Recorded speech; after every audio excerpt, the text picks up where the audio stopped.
In the 2 counts of kidnapping, you are sentenced to 3 years imprisonment each.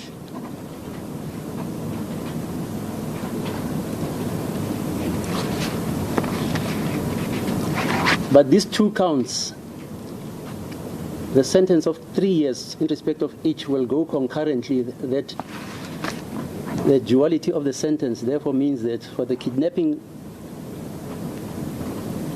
charges, you are to serve 3 years in custody. In respect of the 2 counts of assault, you are both sentenced to 1 year imprisonment. Is it 1 year each? Yeah, 1 year each imprisonment. But these 2 years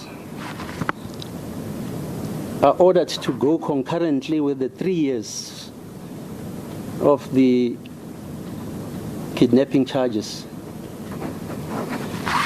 And in respect of the 2 counts of assault GBH, they are both sentenced to 2 years imprisonment on each of these charges. Consequently, effectively you're sentenced to 5 years imprisonment.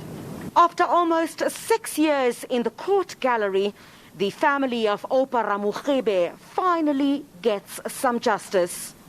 Into eyenzeka ukuthi saluza ubrother wethu, and at the end of the day there was no one who was held accountable for that.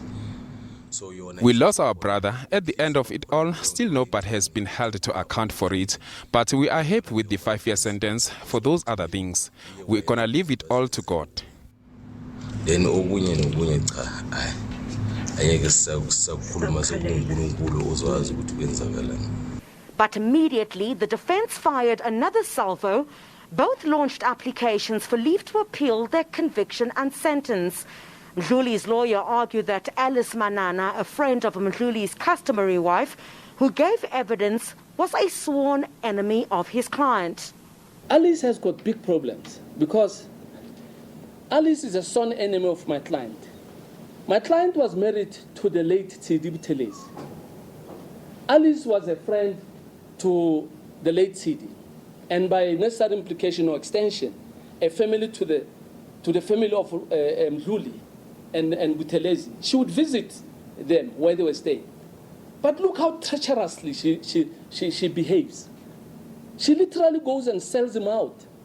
She accompanies Alice to get her married to the late Oupa Ramogibe. What kind of bias is that? On the sentence, Mdluli argued that another court would come to a different conclusion. Mthunzi's lawyer argued that the court underplayed the accused's personal circumstances. My Lord, I must make this submission. It's my view, and I submitted that His Lordship was over-accommodating of Ms. Manana as evidence.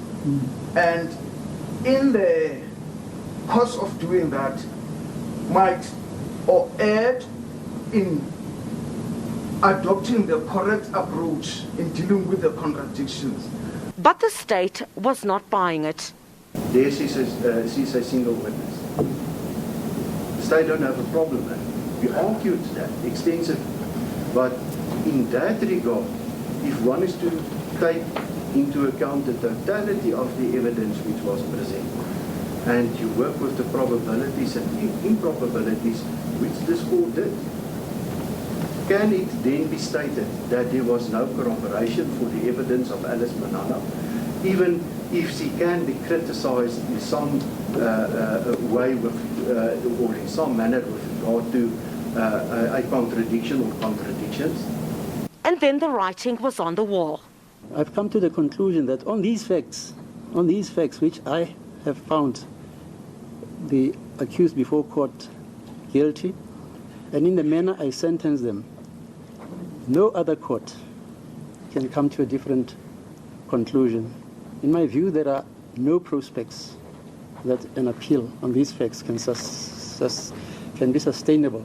After court proceedings, Mdluli told the media he was not giving up his fight. I've said initially that I respect the law. And I do respect what the judge have done. But as I've indicated that I've got every right to go to any court. We'll petition the Supreme Court of Appeal because we are aware that there are a lot of gaps which were supposed to have been dealt with, of which were been failed in the court. So the only way to go further is to petition the Supreme Court of Appeal based on the facts and reasons which we have, because we are aware that we were not supposed to have been convicted and sentenced to prison. His lawyers say they will launch a bail bid shortly. Criselda Lewis, SABC News at the Johannesburg High Court.